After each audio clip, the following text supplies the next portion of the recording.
To say the year 2001 was a vital year in professional wrestling would be a complete understatement. In March of that year, World Championship Wrestling would fold and be acquired by the then WWF, and shortly after, ECW would suffer the same fate.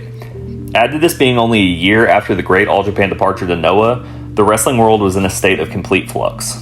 The closure of ECW was especially important for one man, Rob Feinstein.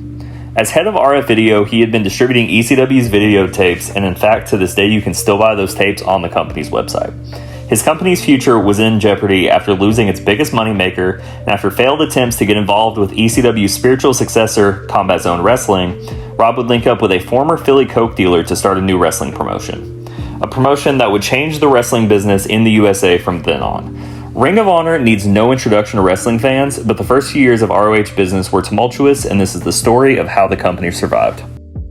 Rob Feinstein had linked up with Philadelphia native and former Coke dealer for John Belushi, Kerry Silkin, to create Ring of Honor in February of 2002. They held their first show, The Era of Honor Begins, in Philadelphia the same month.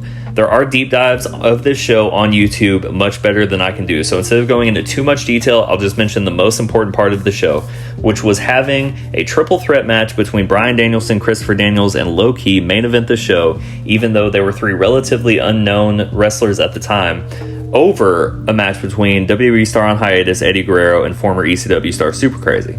As I mentioned, the three men in the main event were relatively unknown at the time, but all three would become iconic, and all three are closely associated with Ring of Honor. Low Ki would go on to win the promotion's first ROH championship in June of that year, and Daniels would go on to become one half of the first ROH tag team champions in September. They would quickly rise beyond other local indies and break out across the East Coast, along with a show in England in 2003. The young promotion was blossoming faster than anyone could have guessed until 2004. Prior to the creation of To Catch a Predator, the creators had a former iteration, and through this iteration they had set up a meeting with Rob Feinstein posing as a 14-year-old boy whose parents were gone for the weekend. Rob rolled up to the property, and after approaching and seeing the cameras when he got there, he ran to his car and left.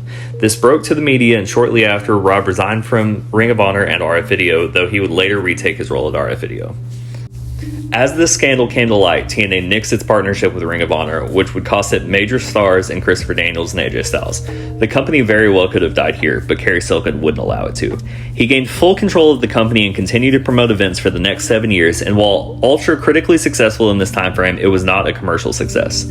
From 2004 until 2011, Silkin admitted to losing millions of dollars on the company, and even still, Ring of Honor continued expanding.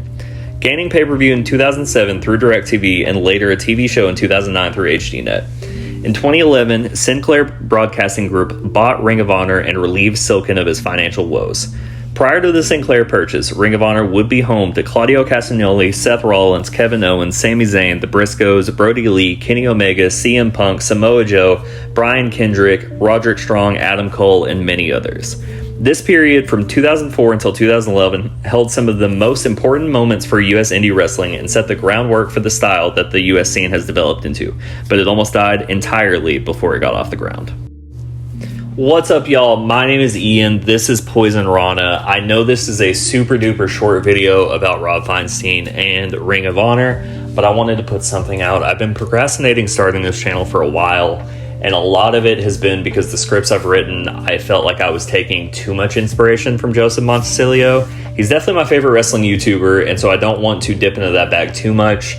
So I'm trying to broaden my horizons and get something that's not so much of a copy. And then I finally just decided I wanted to put something out. So I know this is short, but this is my first video. We're going to see where this takes us, and I hope y'all stick with me. Thanks.